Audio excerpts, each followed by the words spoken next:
What's up, African Fight Fam? It's your boy JB back at it again with another episode of the African Fighters Podcast. Yes. Apologies for being like 10 minutes late on this live stream. If you are joining us, thank you. Please do join the conversation by dropping in your live chat, and we would make sure that we mention it and give you a very warm shout out. Today I'm feeling a bit hyped, so I might actually Bruce Buffer the heck out of your name. All right, today, got the usual foe, ladies and gentlemen, from Lagos, Nigeria. This is getting old. Poster boy of bad internet connection, Toby Aderemi. What's up, Toby? What's up, people? What's happening? Nice to be here once again, and we apologize for being late, but let's get started. Yes, so there he is. Boom, here we are. I think I'll kind of make that my thing, when I switch from one camera to everything. But here, the thing is, today we've got Toby with like a 1 or 2 second delay, so he probably would hear me after like a second or two, and I apologize with however it will come across the stream. Wherever Toby doesn't really respond or if he falls off, I'm just gonna go with it. All right, ladies and gentlemen, you're welcome. I can see we've got about a few people in the stream. Shout out to you guys. Thank you for joining us.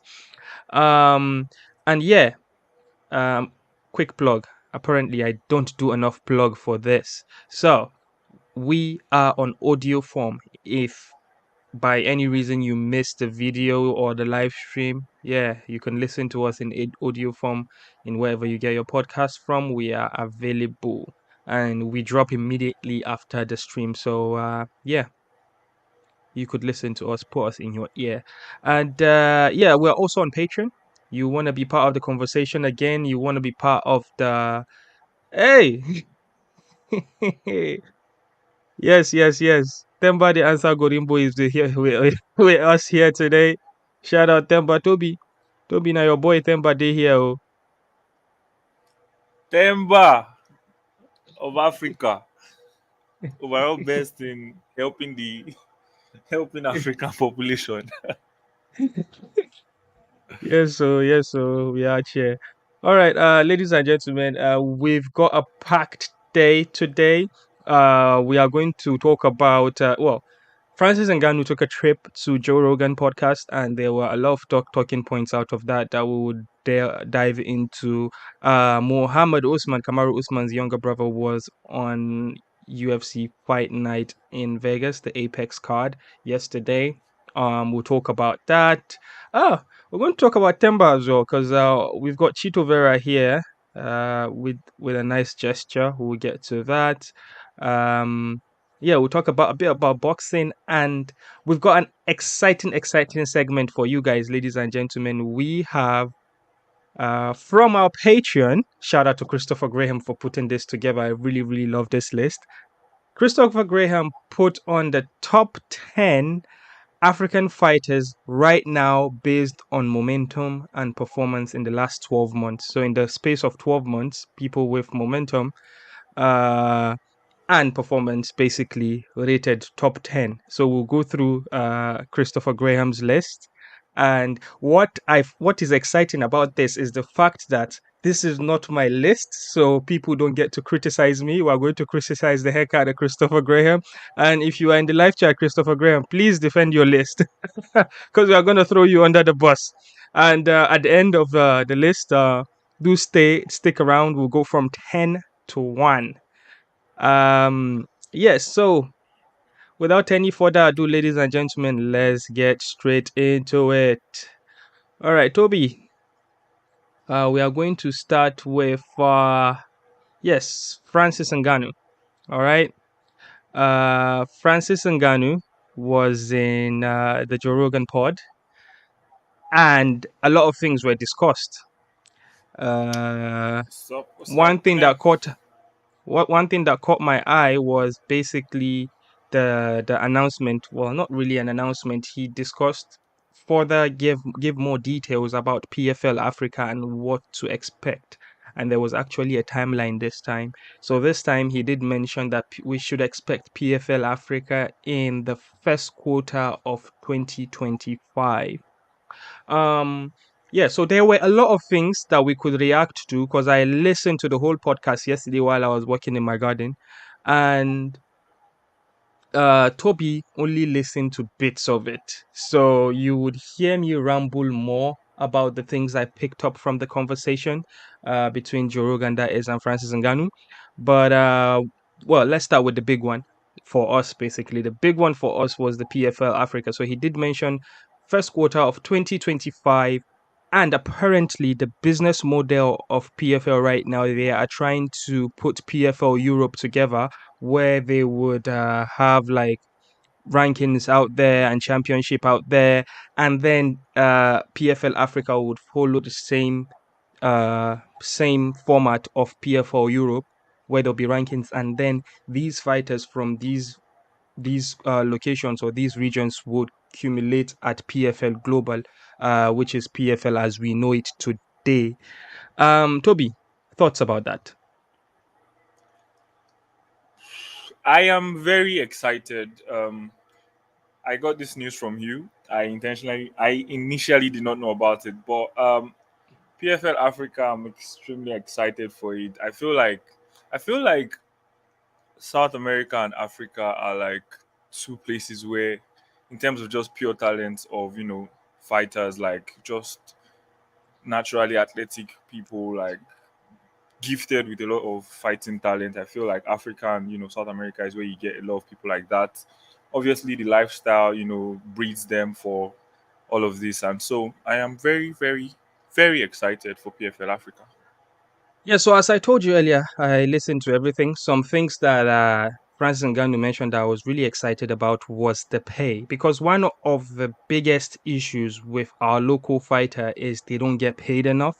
Or I should say they don't get paid enough like the other fighters at other parts of the world do get paid. We understand how currency is in Africa compared to out there. If you do convert the amount that fighters get in US dollars, you'll be shocked at the amount that champions alone in African promotions get.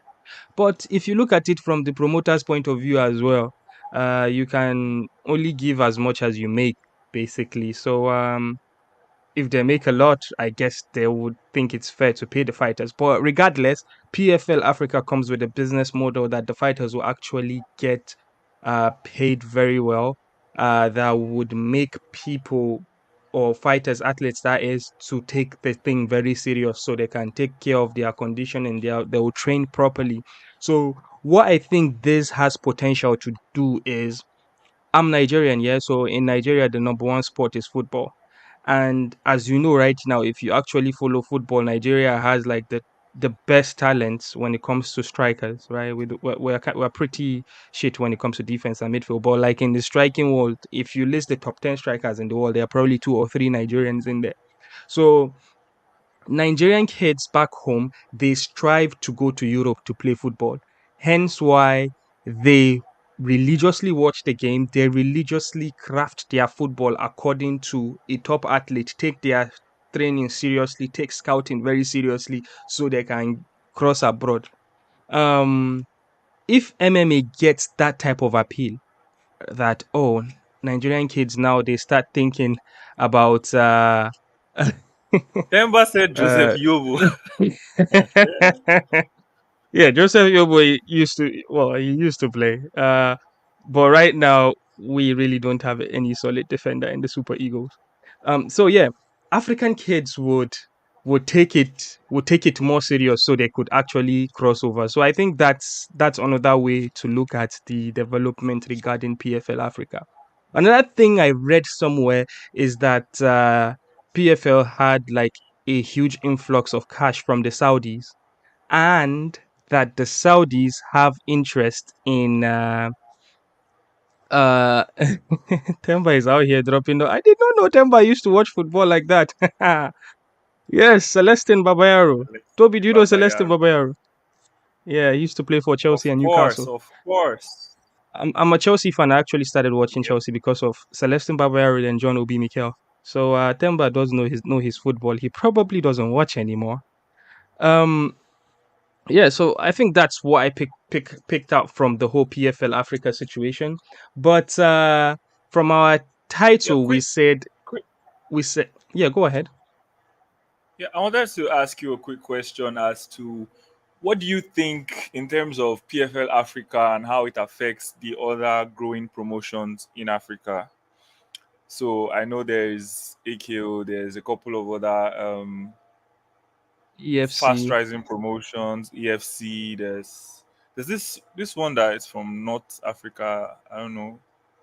Is it African? I'm not sure. Well, Um, I think with regards to that, the smaller promotions they do, maybe EFC, which is not arguably the number one promotion out of Africa. They kind of understand that UFC is the big league, right? So who the hell is uh Babangida? you don't know Tijani Babangida? Oh, come on, man. Was he great? He was a winger, Was he man. great? Come on. Yes, Tijani Babangida I was thought we were was talking amazing. centre backs. I thought we were talking No, centre but backs. Tijani Babangida is a winger. He played from the left. He wore number 11 for Nigeria. I think he played for Ajax as well. Ajax Amsterdam.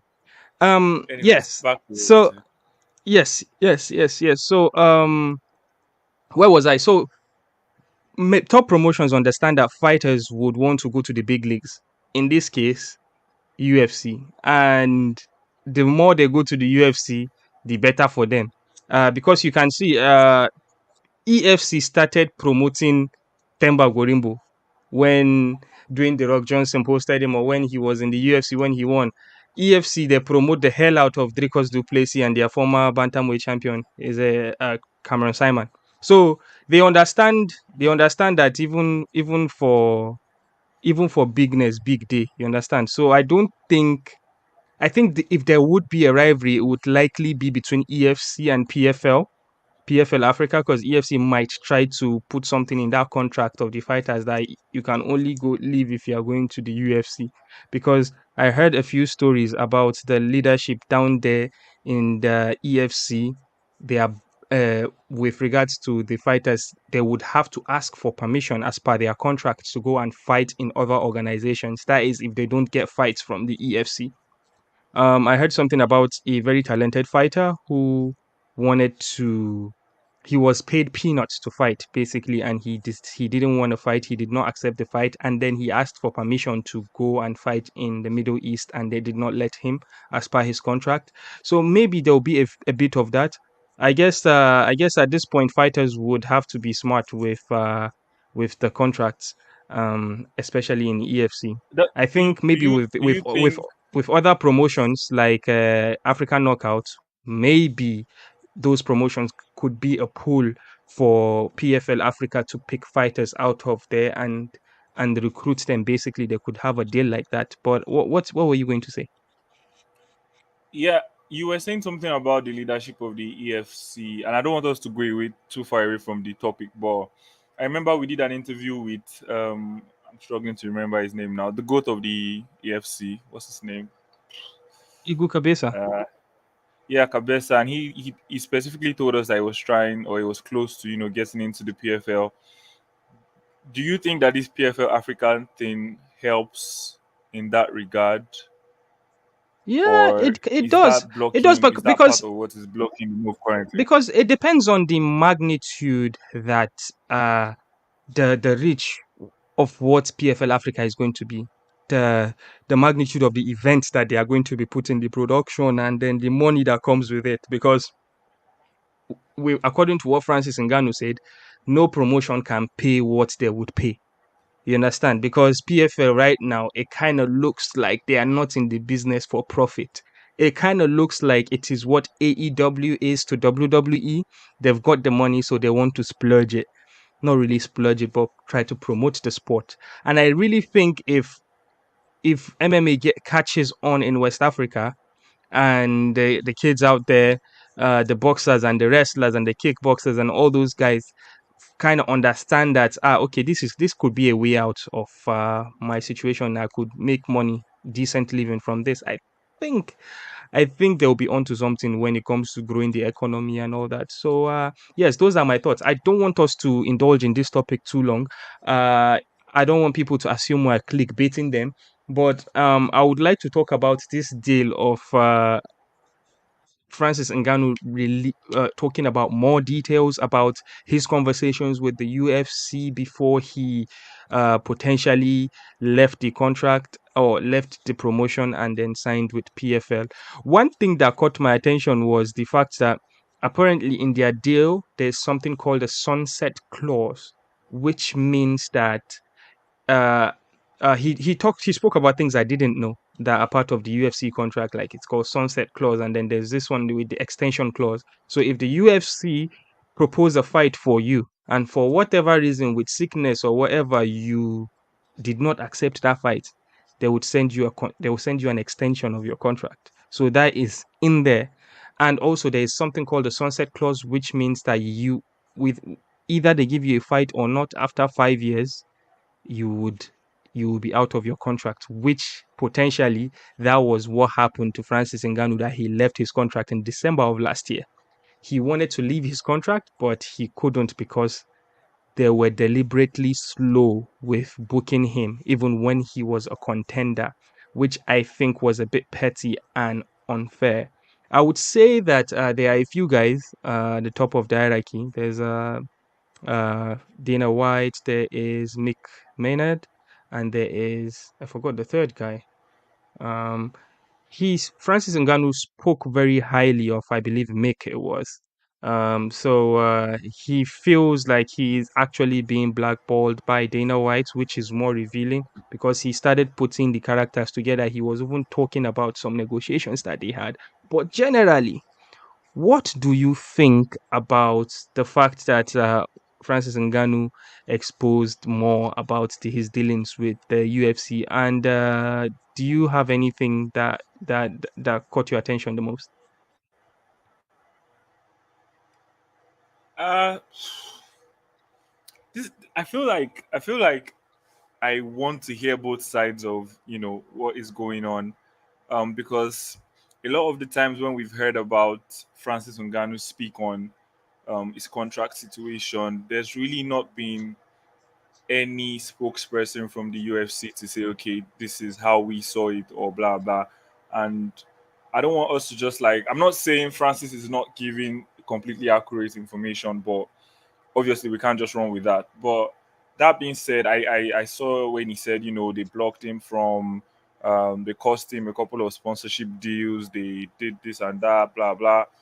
So I feel like what we need right now is more information, more concrete information on that No. situation. On me, I have all the information I need. Dana White was in a press conference. He did say, "Oh, Francis Ngannou, we gave him the biggest contract to ever give a UFC heavyweight in the history of this business, and he turned it down." And now I kind of understand because Francis Ngannou fought through his contract. A lot of people were putting his his fight purse out there. That saying, "Oh, why would a champion be fighting for like I think it was 250? Why would a champion be fighting for that amount?" Obviously, he did not sign an extension. He was on his old contract. And when they were renegotiating, even after he won the title and he defended it, apparently they said they are going to back pay him. Or you see, all those fights that they attempted to negotiate and do the extension that time, he would be compensated with the amount that they are giving him now. So basically, what they did is they gather money and put in front of him. But what he mentioned that he wanted to, well, he was talking about the boxing, right? But he did say that in the end, he removed the boxing from the equation. He said he's okay without the boxing, but the things that he was discussing was he did not want an extension clause in his contract. Extension clause, I explained it to you earlier. So he said he accepted a 3 fight deal, which he's fine with. He said a John Jones fight, a rematch for the John Jones fight, and a Stipe trilogy, right? So he said, and he refused to accept an extension in his contract. So basically, he thought, I could fight these 3 fights in a year or in a year and a half. But he knows the way they handled his last contract uh with putting him on Extensions. ice. Yeah, putting him on extension and ice, him being left ice cold basically. And he may also mentioned about sponsors.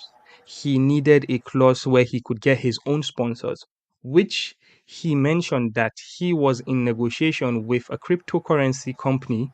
I actually think it would be Binance. Binance, the one that Cristiano Ronaldo is involved with. This is just me speculating. That's not what he said. Uh, oh, yo. I was deep in my bag and I have to react to Themba here.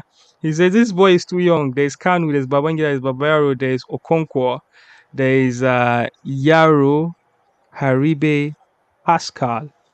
Huh. I don't know which Caribe that is. Oh, he's talking about Taribo West, maybe. Toby was probably not born that time. Yeah, so speaking about Francis Ngannou, he did not he did not he mentioned about the cryptocurrency company which he kind of lost 1.3 million dollars potential deal, which is money that he would have made more than in his whole fight career. And one more thing, apparently, when all this was going on, we know that Francis Ngannou was going back to Cameroon. He's doing projects, building gyms, doing all this and blah, blah, blah, blah, blah. Apparently, before he fought uh, Stipe, he was broke. He started borrowing money. He said he doesn't believe in credit cards and all that, but he started borrowing money because situation was getting worse for him in sense that he's been fighting in 1 year interval. He was averaging one fight a year, which as a fighter, you would need to consistently fight to make money and earn a living. So I feel that was a bit unfair, which they delved into. I think guys, you guys should listen to that podcast. It was really, really good stuff. Toby did not Yeah. listen, hence why it sounds like I'm a smart guy here because I'm just dropping dimes. Yes. What were you going to say, Toby? Yeah, I was going to. So there was this one of his coaches that came out previously and said that all the money they offered him, for even the new Mm. contract was based off of him winning against John Jones, which wasn't fair, seeing as he was the champion at the time. So I guess that also played into you know why that deal went south and all of that. But yep, let's. Ladies and gentlemen, shout out to Christopher Graham. He says amazing stuff, guys. You are amazing, Christopher. All right. Yeah, I think we have spoken about Francis Ngannou for too long. Now, let's get into the fights. Last night, UFC fight night in the Apex. Mohammed Usman, the little brother to Kamaru Usman, went 3-0 as he defeated Collier 29-28 across the board of the judges' scorecard. First of all, Toby, your reaction about the fight? Uh, I'm very happy. First of all, I'm really happy for Usman. Um, I I kind of thought the fight was going to be easier for him, surprisingly, but I'm glad he came out victorious. I'm glad he won. I don't like the fact that there was this part of social media that was trying to make the eye poke a thing. It was purely accidental, and Oh, yeah. I don't think it really affected the Yeah, way speaking the about fight that, was. the Usman So brothers don't get no love on social media. I was on Twitter and I was seeing the yeah, the on Twitter. negativity that was coming their way. I don't know if it's because of their fight style. I really don't understand. But Mohammed Usman did showed a solid performance. I think any fighter in the UFC is no scrub. Um,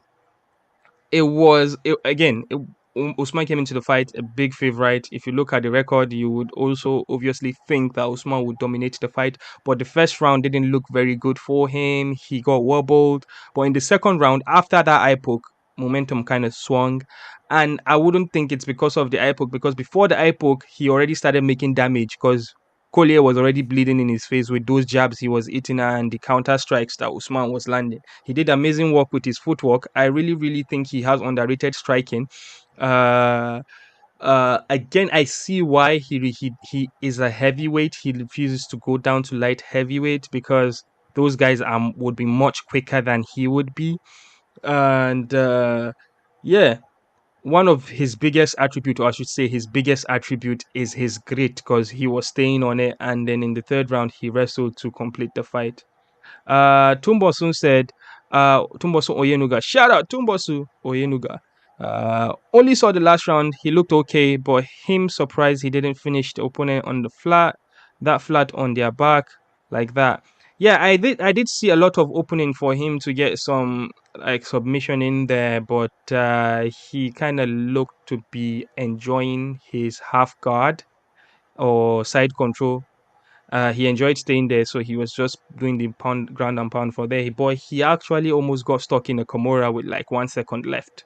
That was actually very, very, very close. Toby is frozen. I probably would have to go solo until he comes back. So yeah, thanks Tumbosun. Good observation. Uh, Yeah, shout out to Mohammed Usman. Right now, he's 3-0, and surprise, surprise, he is the third person with the longest winning streak among the UFC heavyweights right now. I'm pretty sure he would likely get maybe someone in the top 15 soon. And with the way the UFC uh, heavyweights are leaving the UFC or contracts are being thrown away, he would probably not even have to fight to enter top 15 of the heavyweights. Yeah. All right, on to the next one. So, this is sort of news, or I should say, this is like an appreciation for to Chito Vera. Chito Vera, a contender in the. Hi, Toby. Yep, All right, I'll I'm back. continue going. So yeah, Chito Vera donated for a borehole with via Themba Gorimbo. So Themba Gorimbo, I don't think Themba has an NGO yet, non-government, like a charity organization yet. I think if he does, he will probably talk about it. But I think he is kind of managing it himself by giving back to his community. So basically, Cheetos funded for a borehole in Themba's village in Zimbabwe, which is amazing. And one thing I find shocking is at the pace that these boreholes quickly get done. I'm from Nigeria, and I know with this type of situation, if they want to build a borehole, it could take months to get it done. But with Themba Action Man, it gets done really, really quick. Any words about Chito Vera with this unanimous donation to the people of Zim?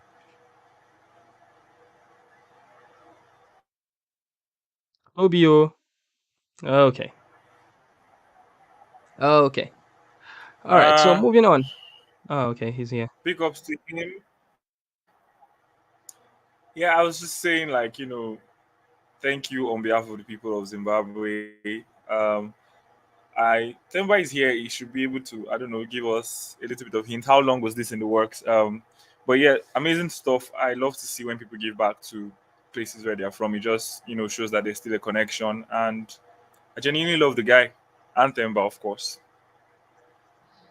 Speaking about Chito Vera, would you prefer to see Chito versus Sugar Sean O'Malley, or would you rather see a rematch with Aljo?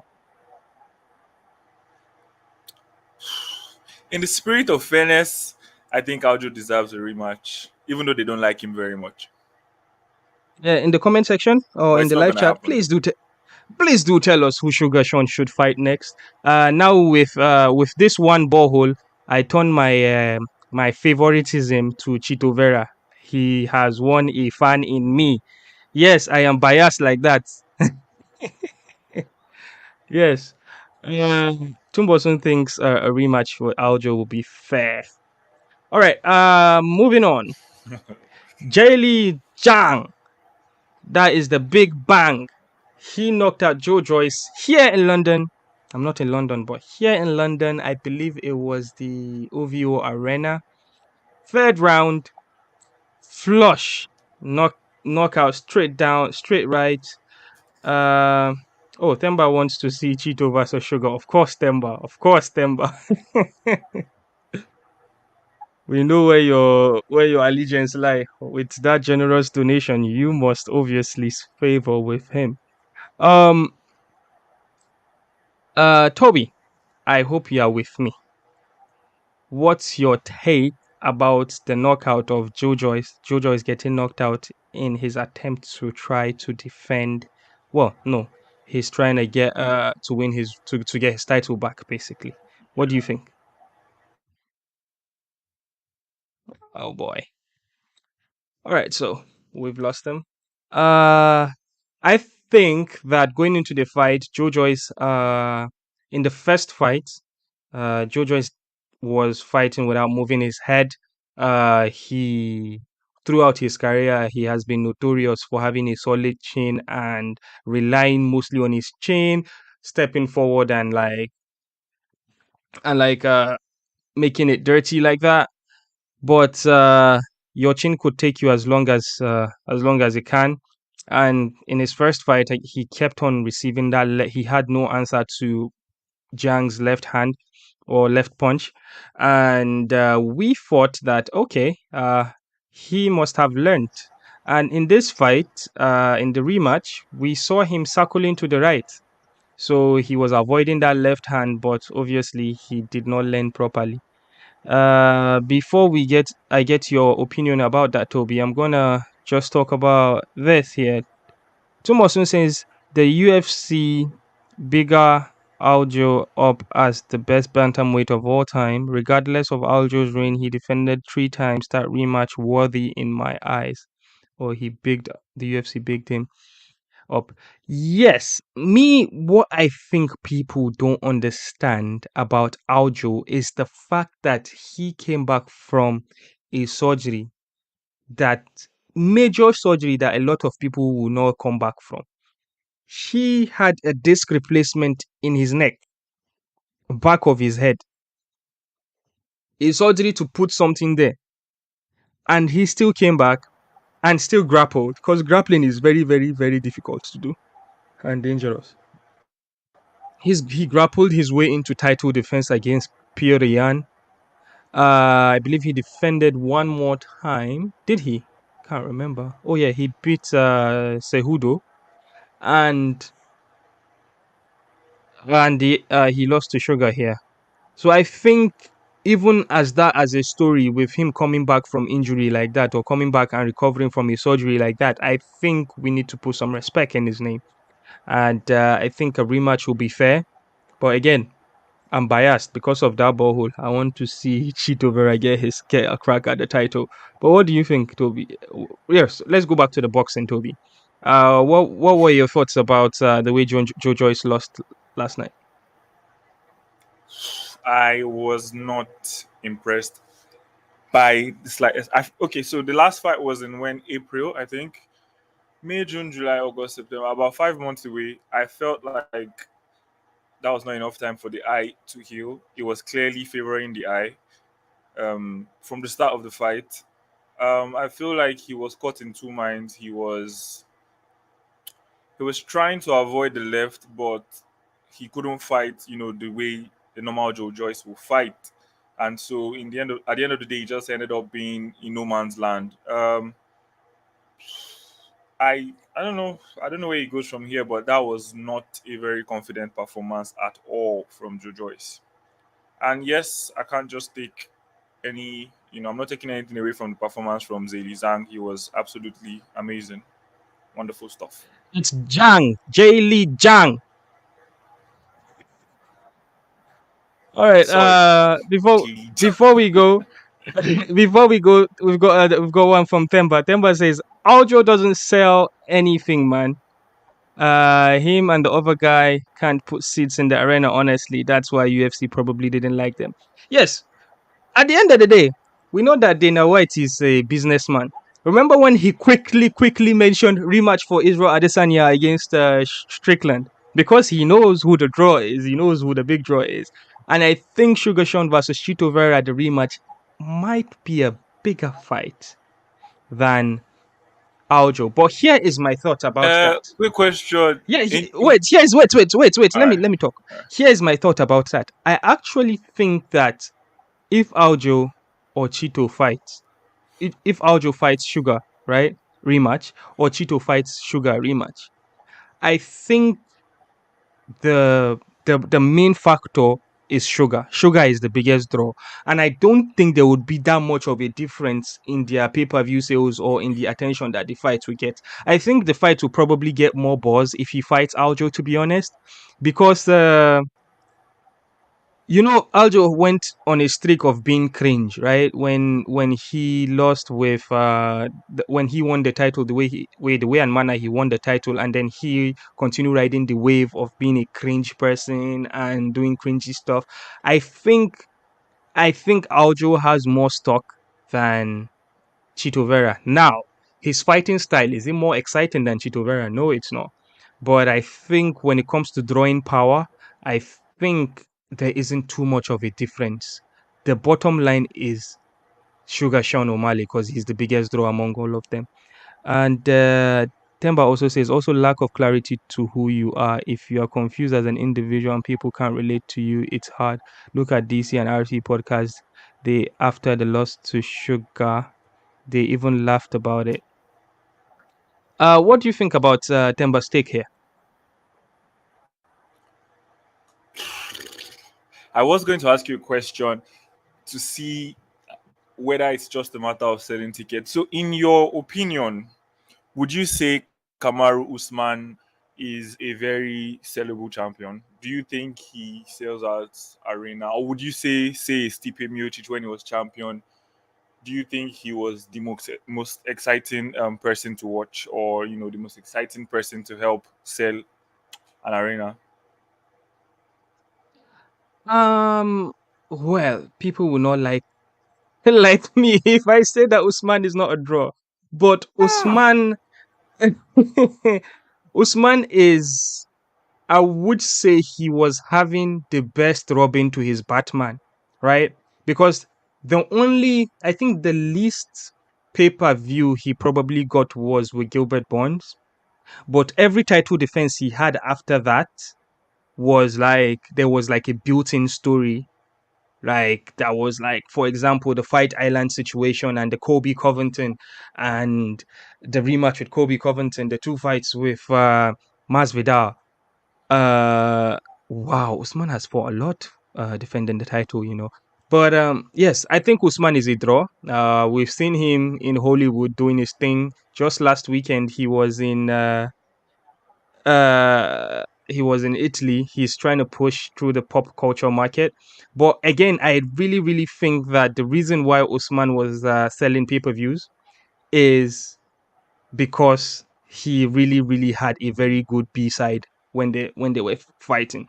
Like if you look at it from the perspective of Israel Adesanya, Adesanya never really had a good B side. He was selling his pay-per-views because it was him. The only time he had a good B side was when he fought Paulo Costa, right? But every single time Adesanya fights, imagine Adesanya had like a Kobe Covington in his division, right? Or if he had like a Masvidal in his division. He never really had those, but he was carrying.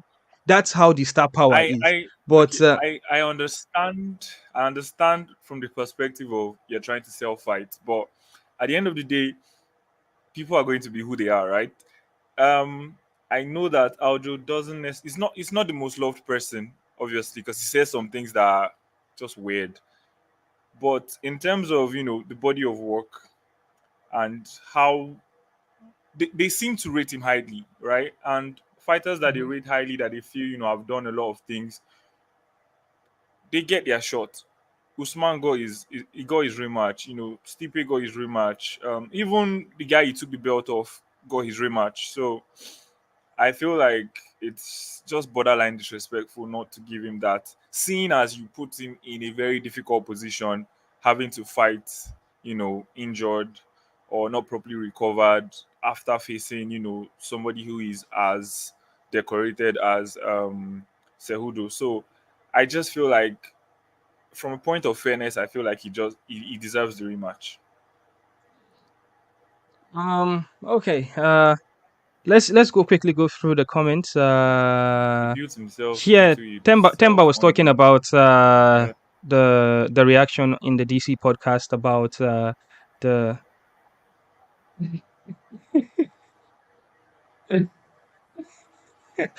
you know what I'm laughing at. Okay, so we'll get to the comment I'm laughing at. So we've got Tumbosun here. He says, "Sad he had to play a character the community painted him as." Yes, he was trying to. Aljo was trying to play the character there. Very, very true. Best Batman to his Robin. Yes, talking about Kamaru Usman there. Well, Kamaru is a workhouse. He built himself into his self undeniable sell. Um, that's why people are crying for Usman to come back. They annoyed Leon taking so long to fight. Yeah, that's another issue with the welterweights. The guys at the top are really, really squatting in their positions. They are refusing to fight downwards. And Themba is asking you, Toby. This is for you, Toby. He says, you yourself, you can't relate with Aljoman as a brother. You don't have that thing you can relate to him. Uh, that was the comment I was laughing at. Now you Themba they talk about Toby. I don't All have to right. relate though. Do I? Do I have to? All right, okay. All right, so I think this is the end of this part of the podcast, and we're going to take the next 20 minutes to go through to go through. This is the exciting parts of the podcast that I'm really, really excited about. Um, I want us to go through the top 10 African fighters based on momentum and performance in the last 12 months, irrespective of your MMA promotions. Guys, this is not my list. This is a list from Christopher Graham. Shout out to Christopher Graham. So, all criticism should go to Christopher Graham, not me or Toby, and we'll react to this. React to this together. And before we do, I just want to give a quick reminder. If you're joining us, this is the African Fighters Podcast. We are live on Patreon. If you would want to join our Patreon and support the Brotherhood, please do. When you do pledge, you could be part of us. You could join us live here. You can air your opinion and you can be a regular on the show. And yeah, that also supports us to like grow, you know. Um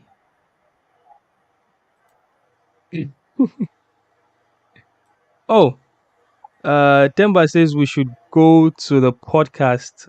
Ah, so Themba, the thing is, at what point uh oh okay. Themba is saying we should go to DC's podcast and show the people uh what he's talking about. So people don't Are think we that allowed he's to an do that? well, that's the thing. Is that? Are we allowed to do that? Let me see. That's the thing. YouTube would Not probably sure. sanction us. But what I can do is I could go on Google and search it. Uh, I could go on Google and maybe somebody wrote an article about it. Themba is trying to get. Um, Themba is gonna get us in trouble. DC and RC and Usman talk actually much.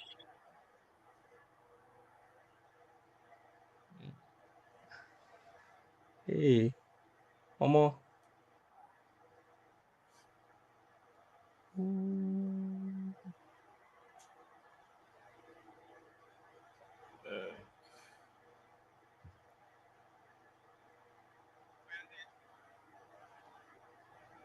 Yeah. Omo. It's on YouTube and we cannot play it. Sorry, Themba. Sorry. If we play it like this now, YouTube will collect. We block us. Okay. It's on ESPN. So. Oh gosh, Themba says he's sending on Instagram. Okay, Themba.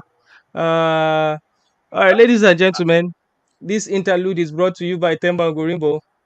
Uh, I'm gonna. I'm expecting your DM, Themba. It says you should play it on your phone.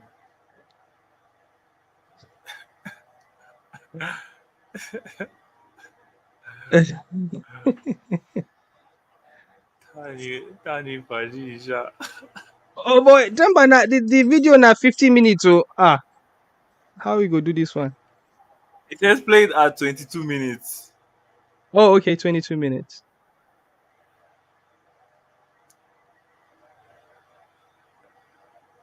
Themba is bringing evidence. You know when they explain. I don't think you guys can hear it because my microphone has anti noise.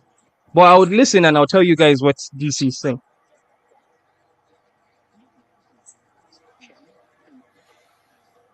I'll start something. I'm not laughing at Aljamain in that sense. I'm not. Absolutely not. I do not feel bad for Aljamain, Shorty. Why would you feel bad for him? This was a chance. Say that too. Yes. Somebody said you should share the All right. link. Yeah, I can share the link. Put the link up on the yeah. Yeah, I can share the link. I'm listening to it now. Uh,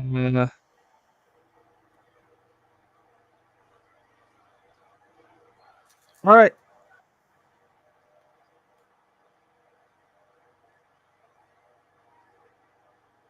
Robbie, I go send you now. Abi make I just Yep. send that myself for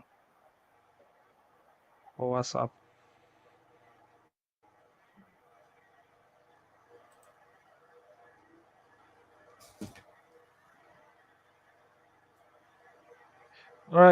All right, guys. I'm dropping the link in the chat now.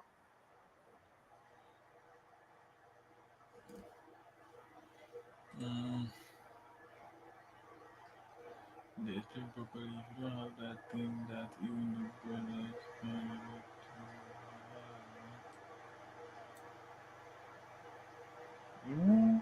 I'm not ready. I don't know if a link is clickable in live chat. Is it? It is. Is I have to try and go on YouTube and see. From our end, it's not. Yeah, I see where Usman is saying he does not feel bad for Aljo. Um,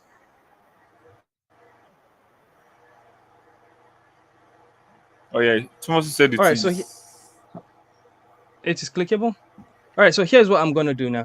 I'm Yep. gonna play it in the background, so we'll just use the audio. Maybe that way. All right, guys. Here we go. Let me know if you can hear this.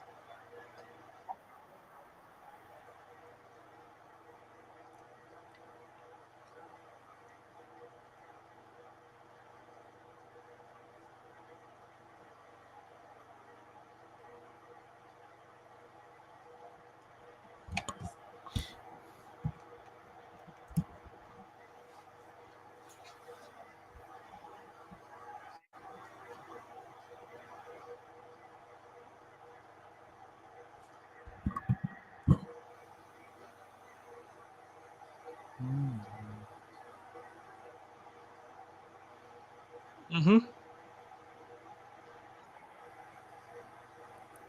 Are you guys Oh, we here? can't hear you. I don't think I can hear.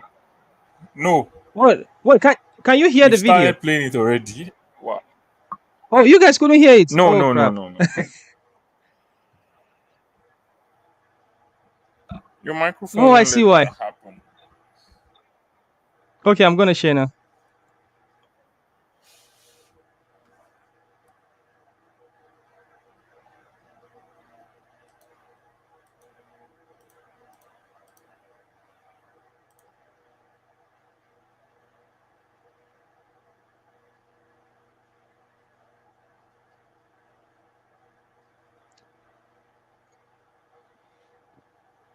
Can you guys hear now? Can you guys hear? Nah, it's not playing though, is it?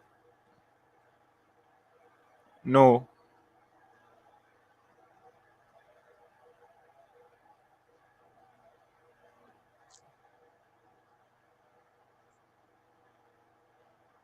Man, I tried though.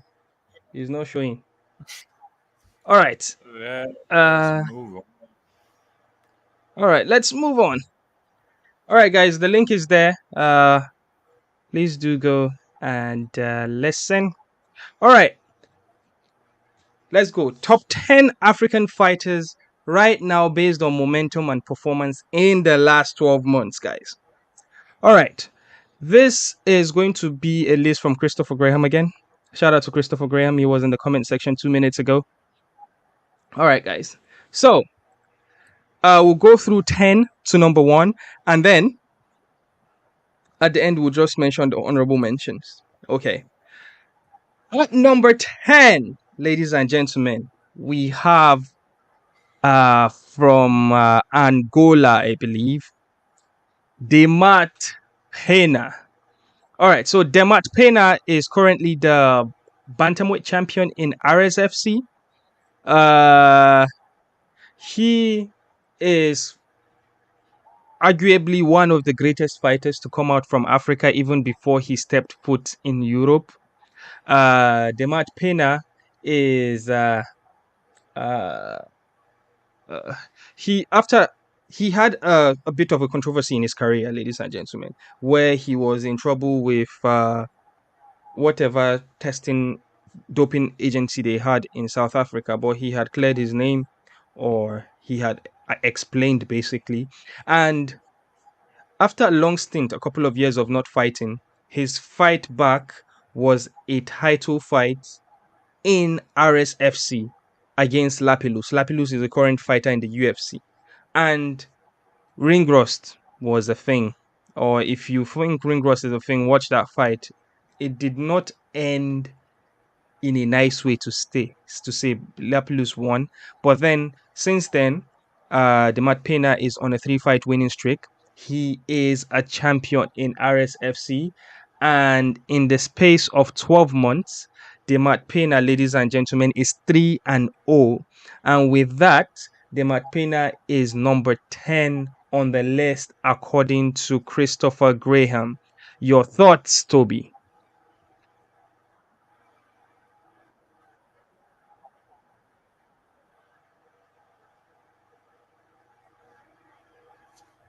Toby, can you not hear me? Yeah, it's number 10 on. Okay, you want me to? Oh, yeah, I didn't hear that part. I said your I thoughts. remember we did an interview with Demat Pena. I mean, yeah. His story is so inspiring, especially for people that watched it or people that listened, because it's so easy to give up after being not being able to do the thing you love for so long. Um, Currently on the 3-fight win streak, as you said, that was probably the most difficult fight you could throw him into, coming back. But yeah, I feel like he showed a lot of character and a lot of like mental strength to come back from something like that. And I know he's looking for greener pastures and all of that, but I completely agree that he does belong in the top 10. All right. Please feel free to drop your comments in the comment section regarding this list by Christopher Graham. And on number 9, this is a name that I heard here first in the chat. I forgot what this guy's name is. He's always in our live chat. He is not here today. He mentioned Lucien Keita to be the next African champion in the UFC. Although this guy is still fighting in Octagon MMA, that is a promotion in Czech Republic.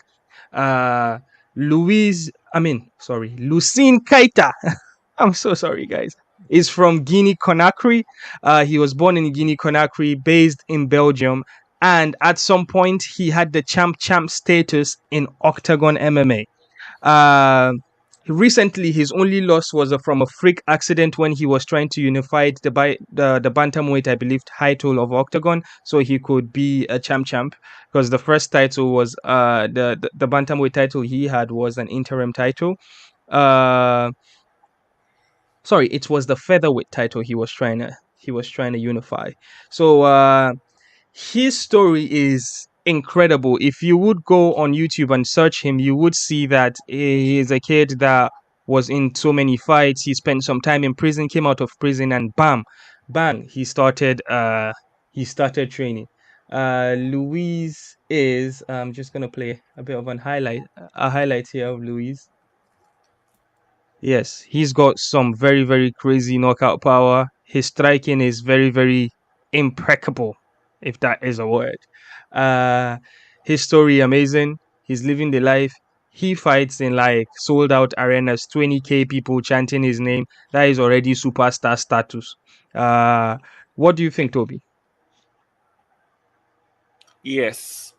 I'm not going to say much at this point, but I just want us to establish the fact that the level and quality of opponents should be called into question when making a top 10, as we will scrutinize this list as we go forward. Thank you very much. What are you talking about? Are you firing shot at Lucin's opponent? I'm not firing shot at anybody. I'm just saying, like, obviously, it is a top 10, and we are going to get to the point where we feel that certain names maybe probably should be in the top 10. So, Well, yeah. okay. I told you we are not going to scrutinize about the list. Okay? We are going to talk about it at the end. This is not our list. This is Christopher Graham's list. Let's finish the list first, then we can give our criticism. Right now, no criticism. We are just going to go. Okay? Christopher Graham here recommended us to reach out to Lucien Keita, and I would gladly do so. And I'll bring you up here, Toby, so you can tell him to his face about the opponents that he's fight. Uh, I didn't say you want them to beat me. all right. From number 8, number 9, we are going to number 8. Ladies and gentlemen, it's the Cinderella man, the answer, Themba Gorimbo.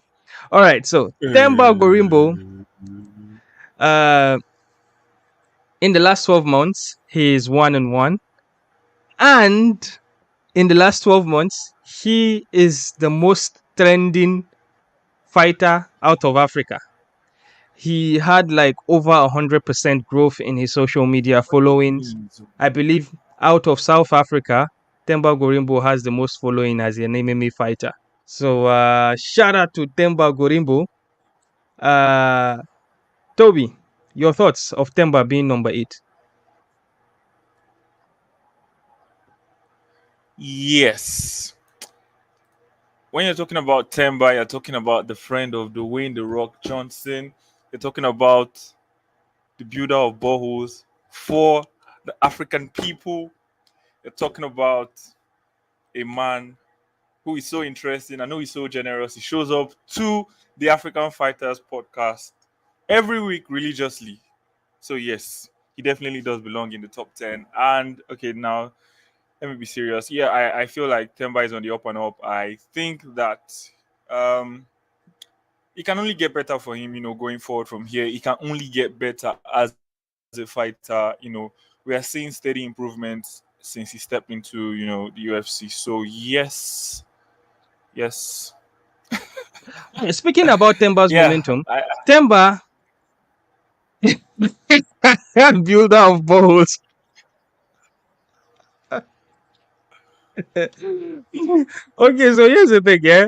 If there is an MMA record book, Themba has marked his name in that record book as being the first Zimbabwean-born fighter to actually win a fight in the UFC. That is like the biggest playground, because we know that he's not the first Zimbabwean fighter to be signed to the UFC, but the win in that UFC had to wait for Themba to come and etch his name in the books of history. So shout out to Themba Gorimbo, the builder of boreholes, and best friends with Dwayne The Rock Johnson, which is a big flex to have. Moving on to number 8, number 7 on the list. Ladies and gentlemen, number 7 on the list. Yeesh. From South Africa, Cameron Simon. All right, so Cameron Simon in the space of 12 months is 3-0, and the 3-0 is from the UFC. He relinquished the bantamweight title for EFC before coming into the UFC. He's currently unbeaten, and in his last fight, he fought and dominated that fight while he was suffering from sickness or some injuries from training camp. He has a very, very sharp mind. He's very, very well put. I rate him very highly, but Toby is constantly coming for me whenever No, I talk about Cameron. wait, You, wait. Toby. That is not true. What are you Wasn't it you? saying? It It was you, wasn't man. me. All we So Cameron. all we said. Mm-hmm, Okay, mm-hmm. go on. I was going to say Cameron Simon has a YouTube channel or a podcast, basically, where he only interviews his boys, which is decent. We've sent out invites to Cameron Simon way in his as an upcomer in EFC, but he has been ignoring our messages. But still, shout out to you, Cameron Simon. We've been watching your career, and 3-0. Obviously, in the next couple of fights, he'll probably get a ranked opponent. And Dana White himself has called this kid the future. Uh,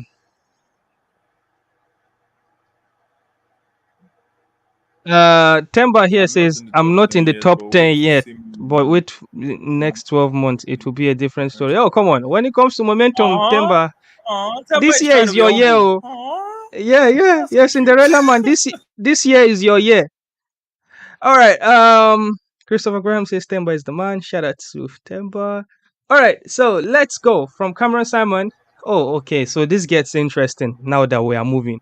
All right. The next person on this list, ladies and gentlemen, from Senegal, the big heavyweight, Omar Rogue Khan. All right. Before I give my input, Toby, do the honors of telling us what I didn't get to made. give my opinion. All right. Oh, sorry. Give your opinion on Simon, then we move to Rogue. Thank you. Yes, Simon. All we said was that we thought he was kind of small for the division, and we were looking at him matching up against the top guys in that division, and we were like, maybe he might need.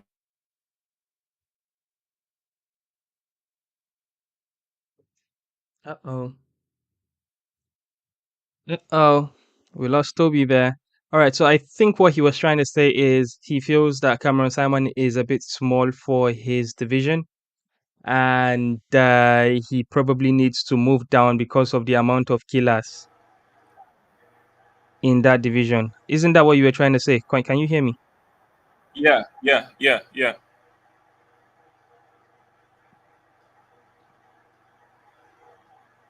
Themba says, no. Watch starting from my next fight. My next fight is the big one. I will show up and show off. Themba, the thing is, your next fight is not just you, it's not just us. Now the world is watching. Everybody is watching, man. And bro, we know that you are Mr. Talk and Do. What that means in Nigerian pidgin, talk and do, is somebody that will talk it and do it. And we've been believing you, man. Everything you said you would do is like you manifested all this to happen. So yeah, shout out to you, Themba. You did say everything you said would happen had happened in your journey coming to the UFC, and then we would watch. We are here. We are here building up to your next fight. All right. Moving to Rogue. I've already done an introduction for Rogue. Umar Khan.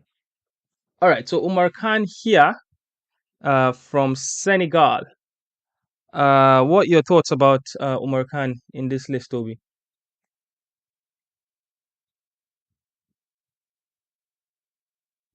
All right, so Toby is not here, obviously, so I'm gonna have to do this. All right, so Rogue in the space of 12 months, Rogue has been 3-0 in one championship. His contract just came to an end, but his last fight is what got people talking. His last fight of his contract with one championship. That is when he fought the heavyweight grappler from Brazil, Marcos Almeida, which was an eye opener because everybody thought he would get submitted. Rogue came out victorious on that one, and ever since he is a free agent, he has been calling out Francis Ngannou and people as such. He wants a fight with Francis Ngannou. He probably wants to be the B side of Francis Ngannou's A side when that PFL MMA fight comes next year. But yes, Rogue is on upward trajectory and the world is watching. What do you think, Toby?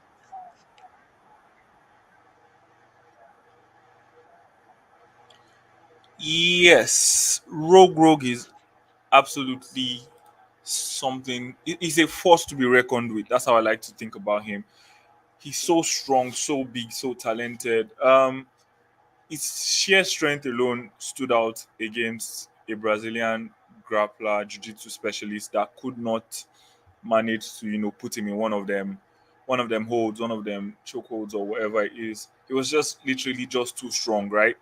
And I feel like aside the let me play a little bit of devil advocate. Aside the loss to Grishenko, where things got a little bit funny, although that doesn't fall within the last 12 months, I think he's been absolutely perfect. Amazing to watch. Wonderful, wonderful fighter. I'm not sure if it's amazing, So yeah. but yes, it is. It is something to behold. All right. Moving on. Number 5 on the list, ladies and gentlemen, it is Cedric, the best Dumbe. Cedric Dumbe is going to be main headlining PFL Europe in Paris next week, guys. Um, Incredible fighter, incredible kickboxer, a legend and a Hall of Famer in the world of kickboxing, multiple times champion in the welterweight division. Cedric Dumbe is 2-0 in MMA in the last 12 months. Big money deal to PFL. PFL are pumping money into him. PFL see the potential. He is a stand-up comedian, got shows on Netflix. He was on the Joe Rogan podcast. There's a lot to talk about Cedric Dumbe and his upward trajectory and the current form that he is in. What do you think about his position being number 5 on this list?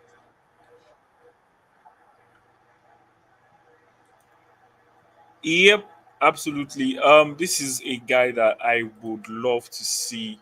I feel like he's here not just because of what he's done in his short time in the MMA, but just because of the reputation that he has, that the name carries. He also has a really big fight coming up. I feel like that fight is going to test his wrestling, which will show how complete of a mixed martial artist that he is at this moment. But yes, he definitely belongs here, and we're looking forward to seeing a lot more from Cedric Dombe going forward. All right, let's go. At number 4, ladies and gentlemen, we have the boy from Angola by the way of Portugal in the person of Manuel Starboy, not Wizkid Cap. Starboy Manuel Cap is was a former rising champion. Um, Came into the UFC, a lot of hype around him, did not start very well. But right now, in the last 12 months, he probably holds the record of people that most cancelled fights because his opponents always duck him or always call out of the fight. And a lot of people knew him more for the last UFC 293, where he stole the press conference. Very good at the microphone, even though his English is not very good. He is an entertainer, and he probably was the biggest star, or I should say the most recognizable person or the most highlights coming out of UFC 293. He announced himself, and we are likely going to see him main event a card with Kai Kara France, but who knows? What do you think about Manuel Cap being number 4 on this list?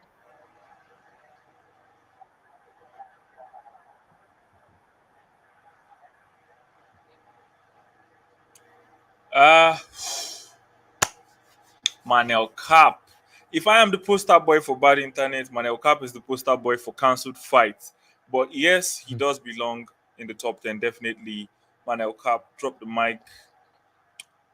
Big little Manel Cap, I like to call him. Such a talented fighter. For somebody who his charisma and the way he carries himself, you can only balance that if you have the talent and the skill level that he has, right? And I feel like he's definitely he can talk the talk because he knows he can walk the walk. So yes, one of the most exciting fighters out of Africa, Manel Cap. All right, let's go. And number 3, ladies and gentlemen, that was Manuel Cap. And number 4, and number 3, ladies and gentlemen, the last style bender, Israel Adesanya. All right, you might be surprised that Israel is not very high on this list. according to who he is, or I should say the biggest name out of Africa at the moment. But here is what we have. Israel Adesanya in the last 12 months has been 1-2. Two losses for Alex Pereira and Strickland. He won his title back, avenged his loss in a spectacular fashion with an arrow celebration to top it off. Israel Adesanya would go down as a Hall of Famer, and yeah, he is number 3 on the list, Christopher Graham's list. What are your thoughts, Toby Aderemi? Oh, I feel like, yeah, that's what losses do to you, right? If you didn't lose to Strickland, it's probably number one, but I feel like 3-2, it's a fair position for Israel Adesanya. In my opinion, the greatest middleweight of all time. Yeah, no disrespect to Anderson Silva, but that's just my opinion. And I definitely, everybody knows like I'm a big fan of Easy, so yep, I think 3 is fair. All right. We've got Tumbosun here. He says almost got his position take from an up and comer though, but true.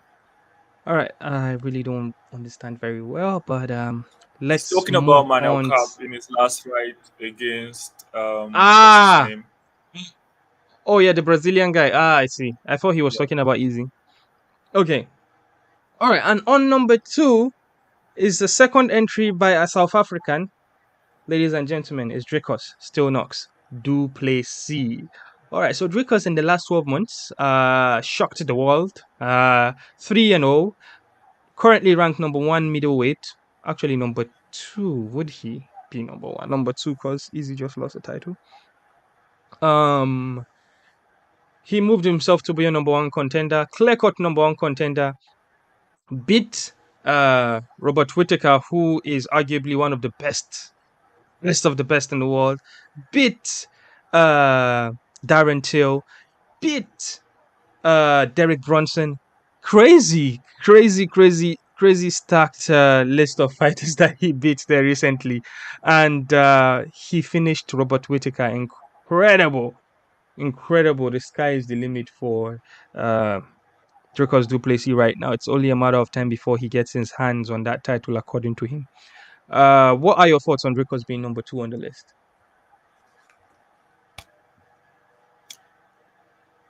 If I didn't already know who was number one, I'll be wondering who is number one right now on this list. But I think Dricus Du Plessis is probably one of the most exciting fighters out of Africa right now.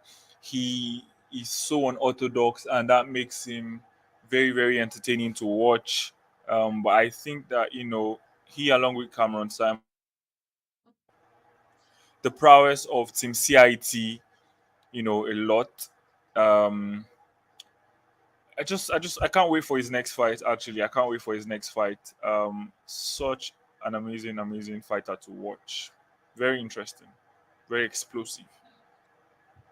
Yes, um, a lot of people argue that Dricus is number 1. Myself, I was shocked as I saw him number 2, but we will talk about the criticism of this list. Tumbosun says Dricus throws stones and hides hands. Oh, that's it. Dricus throws stones and hide hands. Du Plessis. Is there a Well, lie? his name is Still Knox. His nickname is Still Knox, which is a pill to knock you to sleep. Uh, Christopher Graham says, "Can I add Igu Kabesa to the honorable mention list? We'd love to see him represent DRC in the UFC." Yes, we'll get to that, Christopher Graham. And we are here. We'll criticize you. Don't worry. Don't go nowhere. Yes. So Dricus Du Plessis, there you have it, guys. Number 2 on Christopher Graham's list. And finally, number 1 is Francis the Predator Ngannou. This is an eyebrow raiser for me. When I saw it, I was like, what? Francis Ngannou? Why are you kidding me? But then here is what Christopher Graham said. He says he's the lineal UFC heavyweight champion who never lost the title, about to box the heavyweight champion, the biggest boxing star in the world, earned multiple millions in the process, signed with PFL for millions, and became chairman of PFL Africa in the process. 0-0 in the last 12 months because he hasn't fought, but what he is at the moment, Francis Ngannou, and his potential fight coming, win or lose, makes him to have the highest momentum right now as an African fighter in the world. Do you agree? Thoughts about this, Toby Adoremi?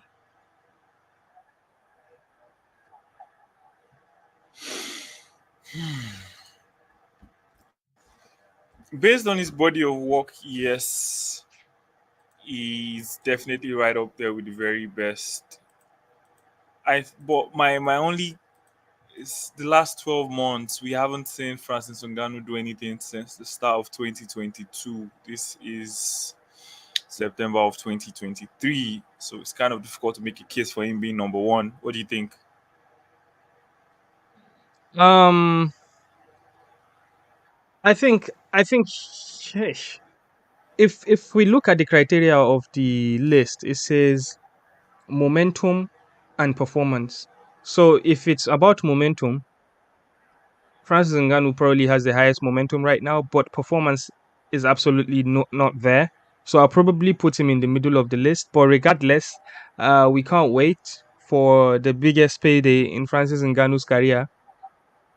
Uh, exactly what Tumbo Sun say. We just want him to have a good showing and versus Fury, so we don't come out of it being like, oh look, that was pathetic, or we don't want the boxing original fans to be like insulting the sport of MMA for us. You understand?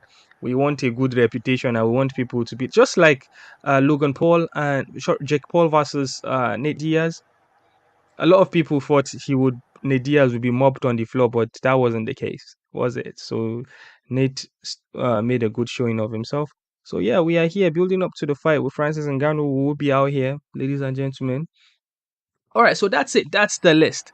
But what I want to do now, Toby, what are your honorable, not the honorable mentions, but what are your biggest omissions from this list?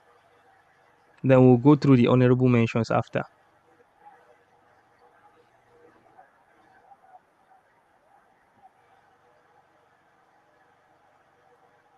Toby, can you hear me? Ish, I lost Toby then. All right, so before Toby comes back and I hear his opinion, I'm going to go through the honorable mentions. The honorable mentions, ladies and gentlemen, Sadiq Yusuf. He's going to be, that's a Nigerian UFC fighter. He's going to be main eventing his first ever fight night in 2 weeks' time, which is incredible. So shout out to him. We've got Ibrahim Mane. Ibrahim Mane, I believe, is from Senegal. So I really don't know too much. I probably need to Google him. Kennedy Nzechukwu, the African Savage, Nigerian light heavyweight. I believe this year he is 2-1. Kamaru Usman is 0-1 in the space of 12 months, and with regards to momentum, there is nothing there because there isn't anything announced at the moment. Ange Lusa just came out from a fight of the night performance in UFC Paris. A lot of people have noticed him from that event, and David Onama, the king of bonuses, has been collecting bonus up and down. So those are the honorable mentions, and as per request by Christopher Graham, um, honorable mention Igu Kabesa from DRC, who is, I believe he is still a champion in EFC. He mentioned he was going to leave, but he is still there. And boom, Toby is back. Toby, quickly before we go, we've been on this pod for too long. Uh, who did we miss in the list? Who are you surprised is not on the list totally?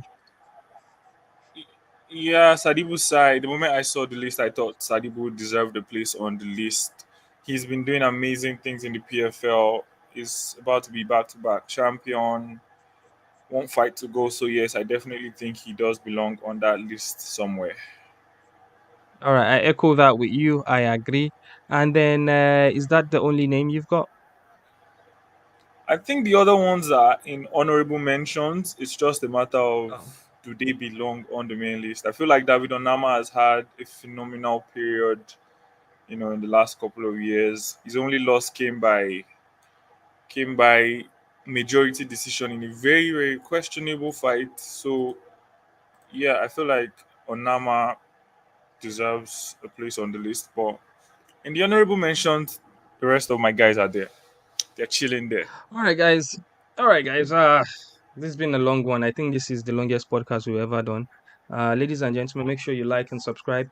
Uh, this is Toby Aderemi from Lagos, Nigeria, and I remain JB Poki, saying thank you for sticking with us. Audio form of the podcast will be out there, and please like and subscribe. Do all the good things for us, ladies and gentlemen.